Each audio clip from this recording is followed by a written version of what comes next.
दिल्ली में बम्बई जैसा साहित्यिक माहौल तब तक हमारा बना नहीं था और धर्मवीर भारती, मोहन राकेश जैसे मित्र भी नहीं जुटे थे। इनकी जिंदा दिली, नोकझोंक, हाजिर जवाबी जिंदगी की गाड़ी को एक खुशनुमा रंगीनी से भर देती। इसलिए अक्सर हमारी शामें मलिक साहब के हरध्यान सिंह रोड के प्रेस में ही गुजरती। ठाकुर के ऑफिस से आने के बाद हम चारों, यानी मैं, ठाकुर, रामपाल और कृष्णा जी प्रेस पहुंच जाते।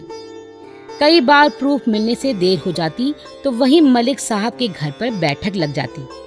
मलिक साहब के पास हजारों चुटकुले थे, उन्हें सुनाकर वो हम लोगों की थकावट दूर कर देते। प्रेस के लोगों की गुफ्तगू, काम करने का ढंग, उनसे कैसे काम लिया जाए, ये सब मैंने इसी दौरान सीखा। अंगजा के लिए हम पीर, बावर्ची, भिश्तिखर सब कुछ थे। केवल मैटर जुटाना, उसे संवारना ही हमारा काम नहीं था, बल्कि सर्कुलेशन का काम भी देखना पड़ता था। वैसे इस क्षेत्र में पुरी साहब की पूरी मदद थी। यही कारण था कि 1 वर्ष की होते होते अंगजा का सर्कुलेशन 10,000 तक पहुंच गया। अब हमने महसूस किया कि अंगजा का ऑफिस होना चाहिए। बहुत हो गया घर से काम करते करते। उस दिन तो मलिक साहब के घर में ही एक कमरा छत पर मिल गया, पर बहुत दिन वैसा नहीं चला। अंततः जंगपुरा एक्सटेंशन में एक कमरा किराए पर ले लिया। अच्छा साफ सुथरा फ्लैट था, पहले माले पर। उन्हीं दिनों बंबई से मनहर जी ने स्वामी शरण स्वामी को भेजा हमारे पास, उनकी कहीं नौकरी लगवा दे। बस उन्हीं को हम लोगों ने प्रूफ रीडर के तौर पर रख लिया। एडिटिंग का कार्य राम कुमार भ्रमर को ही सौंप दिया और मैगजीन की सामग्री की ओर ज्यादा ध्यान देना शुरू किया। इस सारे दौरान मुझे या कृष्णा जी को 1 पैसा भी अंगजा से नहीं मिला।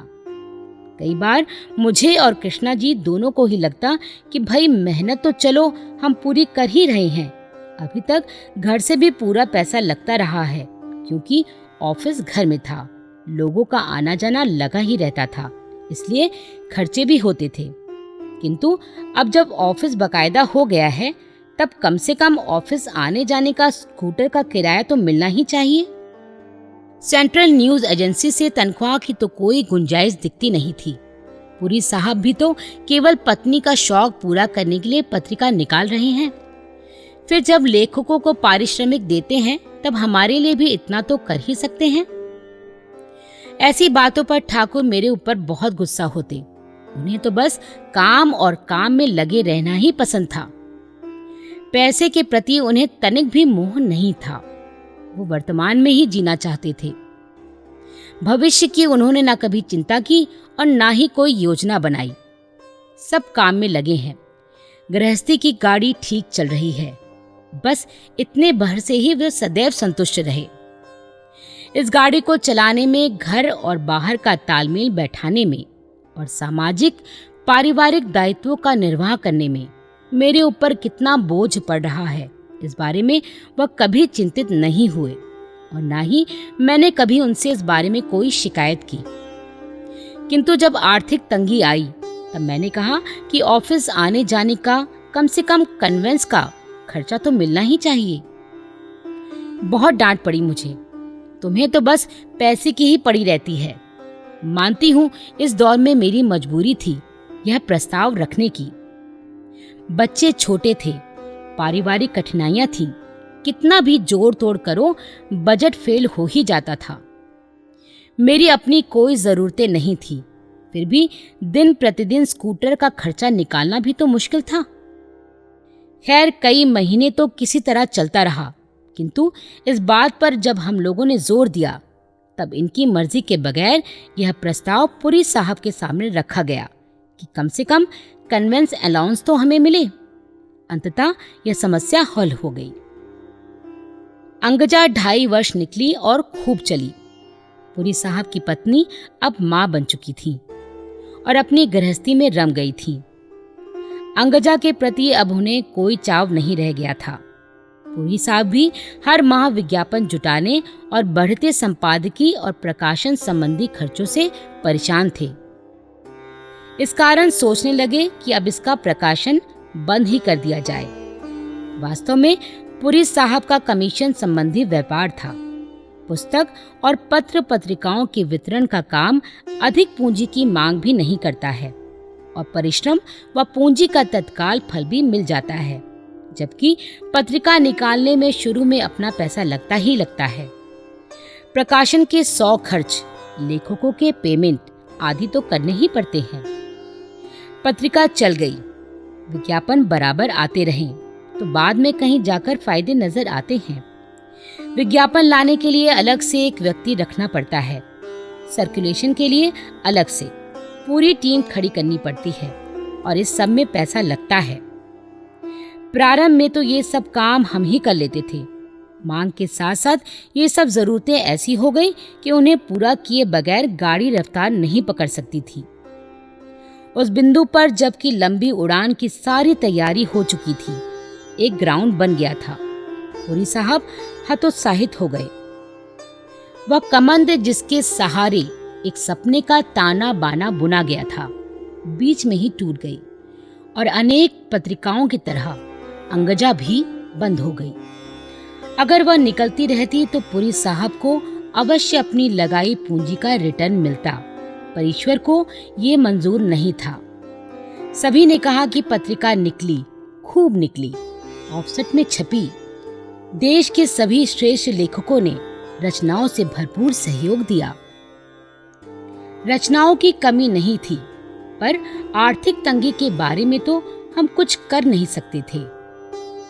माया मनोहर कहानियां के प्रकाशक आलोक मित्रा ने एक बार मुझसे कहा, अंगजा जैसी महिला पत्रिका इस समय कोई दूसरी नहीं है। उसे देखकर ही मेरे मन में मनोरमा पत्रिका निकालने का इरादा बना।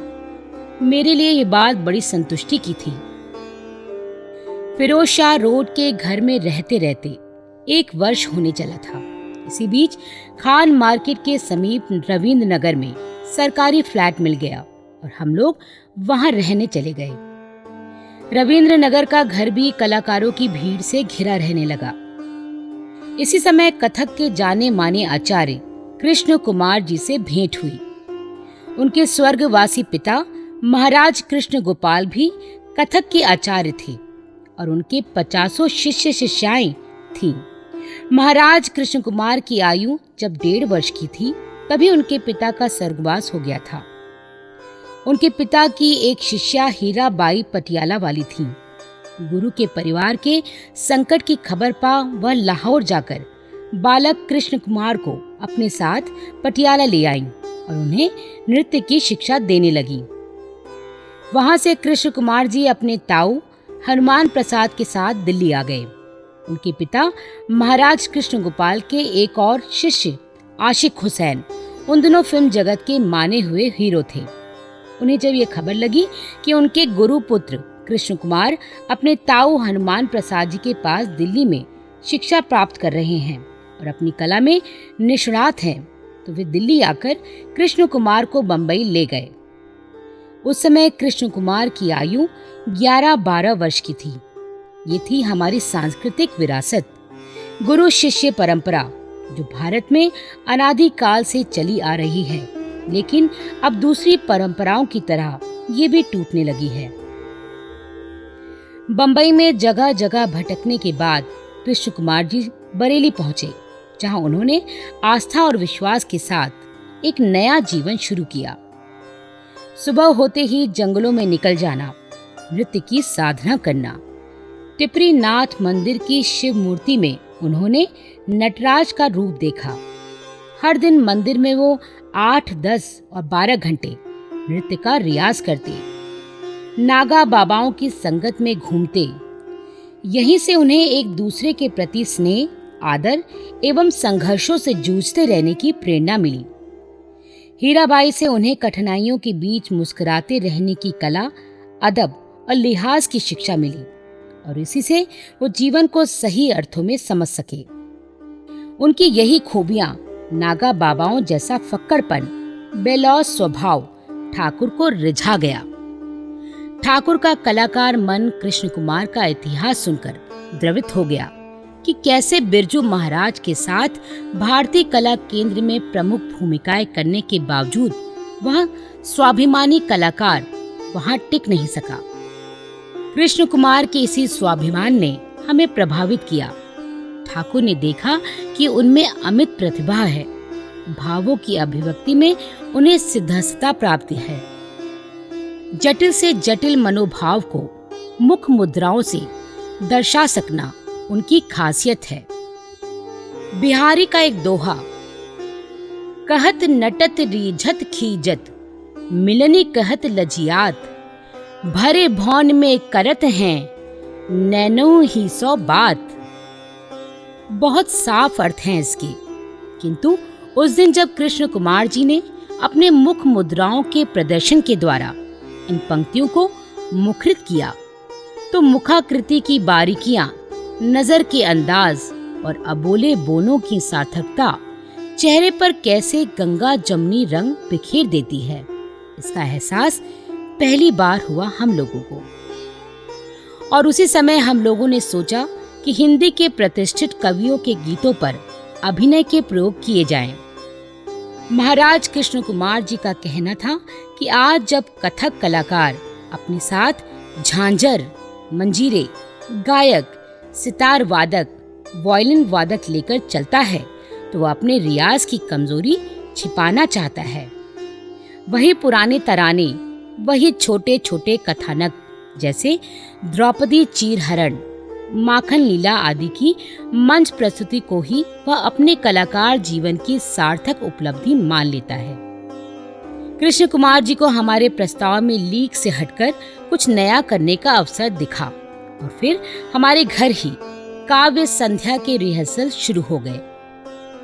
पहली बार हिंदी के आधुनिक कवियों के गीतों पर कथक के भाव नृत्यों का संयोजन किया गया। हिंदी के प्रसिद्ध गीतकार भारत भूषण के प्रसिद्ध गीत मेरे आंगन के गुलाब को राजकमल के संगीत संयोजन में जब कमानी थिएटर के मंच पर प्रस्तुत किया गया तो धूम मच गई। बाद में यह काव्य संध्या बंबई में भी हुई। प्रसिद्ध गीतकार रमानाथ अवस्थी के गीत भीड़ में भी रहता हूँ वीरान के सहारे जैसे कोई मंदिर किसी गांव के किनारे को नृत्य और भाव के माध्यम से इस कुशलता से पिरोया गया कि शब्द मोती की लड़ियां बन गए। अनेक शहरों में काव्य संध्या के प्रदर्शन हुए और सुधी दर्शकों द्वारा कथक के नए प्रयोग खूब सराहे गए। सबसे अधिक चर्चित हुआ घुंघरू की तरह बजता हूँ बजता ही रहूंगा मैं पर आधारित नृत्य, जिसमें पद संचालन के कौशल और तत्कार के कमाल ने दर्शकों को भाव विभोर कर दिया।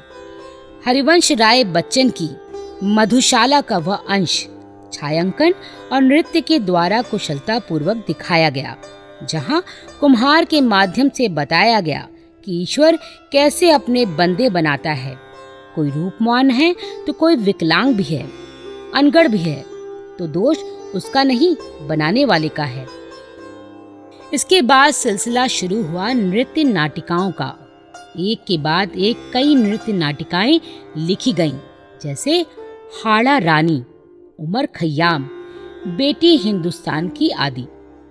सभी बहुत सराही गईं। इन सभी कार्यक्रमों में ठाकुर का निर्देशन, मेरी स्क्रिप्ट और महाराज कृष्ण कुमार का नृत्य निर्देशन रहता। इन नृत्य नाटिकाओं द्वारा उभरते कलाकारों को एक प्लेटफॉर्म मिल गया जहां वो अपनी कला का निखार दिखा सके। इन कलाकारों में दुर्गा लाल, चरण गिरधर, तुलसी और मदन लाल प्रमुख थे। ये सभी भारतीय कला केंद्र में काम करते थे, परंतु खाली समय में इनकी टोली जम जाती 2 नंबर तिलक मार्ग की विष्णु हरि डालमिया की कोठी में, जहां रिहर्सल आदि करने की अनुमति उन्होंने दे दी थी। इसी कोठी से दुर्गा लाल की बारात भी निकली थी, जिसमें ठाकुर अपने पद की गरिमा को नजरअंदाज कर पूरे कलाकार मन से नाचते हुए शामिल हुए थे। उस समय क्या कभी झूठा दंभ उन्हें नहीं हुआ कि वो भारत सरकार के एक उच्च पद पर आसीन अधिकारी हैं। उनकी इन्हीं अदाओं से वो कलाकार के आदरणीय चहेते भाई साहब और मैं भाभी जी बन गई। जिनके पास वो अपनी सब परेशानियां लेकर कभी भी किसी भी समय आ सकते थे। यहीं हमने कलाकारों के दुख दर्द को नजदीकी से देखा और हर संभव प्रयत्न किया कि उनके दर्द, उनकी वेदना को बांट सके। कलाकार अपने जीवन में पारंपरिक, सामाजिक और आर्थिक परेशानियों से इतना घिरा रहता है कि अच्छे से अच्छा कलाकार अंततः टूट जाता है और फिर अपनी कला में समझौते करने को विवश हो जाता है। दोष हम कलाकारों को देते हैं, पर यह तथ्य अनदेखा कर देते हैं कि वह भी विवशता के घेरे में घिरा है। यह बात हमने शिद्दत से तब महसूस की जब प्रत्यक्ष रूप से इसका सामना हुआ। एक बार उमर खय्याम नृत्य नाटिका का प्रदर्शन बंबई के बिरला मातुश्री सभागार में हुआ। अनेक साहित्यकार, कलाकार, फिल्मी हस्तियां वहां मौजूद थे। डॉक्टर धर्मवीर भारती भी आए थे। नृत्य नाटिका बहुत खूबसूरत थी। एक एक गाना और नृत्य नगीने की भांति था। भारती जी ने खुशवंत सिंह जी से, जो उन दिनों इलस्ट्रेटेड वीकली के संपादक थे, उमर खय्याम का जिक्र किया और तारीफ की। कुछ समय बाद खुशवंत सिंह जी बरेली गए। वहां उन्होंने देखा कि उमर खय्याम का प्रदर्शन किसी हॉल में हो रहा है। भारती जी ने बड़ी तारीफ की थी, सो खुशवंत सिंह हॉल में घुस गए, पर उमर खय्याम नृत्य नाटिका देखकर उन्होंने सिर पीट लिया। वापस आकर भारती जी से बड़े नाराज हुए कि नाहक एक शाम खराब हुई। ऐसा घटिया प्रदर्शन। हम लोगों ने कृष्ण महाराज से पूछा। वो बोले, साहब, जितना गुड़ डालोगे मीठा उतना ही तो होगा। 2500 रुपए में भी उमर खय्याम करता हूँ, 5000 में भी और 25,000 में भी। अब खुशवंत सिंह साहब ने 2500 रुपए वाला उमर खय्याम देखा होगा। हमारे सारे तर्क निरर्थक हो गए। इस तरह स्तर नहीं बनता, पर उनका यही कहना रहा कि साहब स्तर देखें कि पेट देखें। इतने लड़के आते हैं, उनकी मजबूरियां ना देखें कि बिना काम के वो निराश बैठे हैं। हमें इतने से ही संतोष करना पड़ा कि ऐसे नाटकों में वो आगे से हमारे नाम का प्रयोग नहीं करेंगे। वैसे तो मैं काफी व्यस्त रहती थी। ठाकुर की नृत्य नाटिकाओं के रिहर्सल रात देर तक चलते थे, पर मेरा लेखन बंद हो गया था। अंगजा बंद हो गई थी। धर्मयुग पीछे छूट गया था। पत्रकारिता के बारे में मैंने महसूस किया था कि वह नौकरी नहीं होती, एक मिशन होती है। लाख कस्में खाओ, गालिब छूटती नहीं है, मुंह से ये काफिर लगी हुई। पत्रकारिता का नशा मन को बेचैन किए रहता था। इत्तेफाक से उन्हीं दिनों पता चला कि हिंदुस्तान टाइम्स द्वारा प्रकाशित कादम्बिनी मासिक पत्रिका में सहायक संपादन का स्थान खाली है। कादम्बिनी का प्रारंभिक प्रकाशन बाल कृष्ण राव के सुयोग्य संपादन में इलाहाबाद के लीडर प्रेस से हुआ था। वह लीडर के संपादक स्वनाम धन्य पत्रकार स्वसिवाई चिंतामणि के पुत्र थे। बालकृष्ण राव ICS भूतपूर्व अधिकारी होने के साथ प्रख्यात पत्रकार और लेखक भी थे। लीडर की स्थापना मदन मोहन मालवीय एवं महात्मा गांधी ने की थी, लेकिन बाद में उसे सुचारू रूप से चलाने की जिम्मेदारी घनश्याम दास जी बिड़ला ने ले ली। कादम्बिनी हिंदी की सर्वाधिक लोकप्रिय डाइजेस्ट थी, जिसे बाद में हिंदुस्तान टाइम्स इलाहाबाद से दिल्ली ले आया। तब हिंदुस्तान टाइम्स प्रेस कस्तूरबा गांधी मार्ग पर नहीं था, न ही उसकी 18 मंजिली इमारत थी। तब वह कनॉट प्लेस के आउटर सर्किल में, जहां आज कस्तूरबा गांधी मार्ग खत्म होता है, वहां पर था। मेहराबों वाली उस बिल्डिंग में आज मर्केंटाइल बैंक है और पीछे की ओर दिल्ली टूरिज्म का ऑफिस तथा पोस्ट ऑफिस। इस बिल्डिंग में उन दिनों नीचे प्रेस था, पहले माले पर दैनिक हिंदुस्तान का ऑफिस था और यहीं कादम्बिनी का ऑफिस भी था, जो बाद में कनॉट हाउस में आ गया। हिंदुस्तान टाइम्स के जनरल मैनेजर साहिब जी थे। वो ऊपर की मंजिल में रहते थे। जब मैंने कादम्बिनी के सहायक संपादक की जगह के लिए प्रार्थना पत्र भेजा तो शीघ्र ही इंटरव्यू का बुलावा आ गया। धर्मयुग और अंगजा का अनुभव काम आया। अंगजा के प्रकाशन का अनुभव अपने आप में एक बड़ा अनुभव था, क्योंकि वहां बिल्कुल शून्य से शुरू करके अंत तक की सभी प्रक्रियाओं का अनुभव मिला था।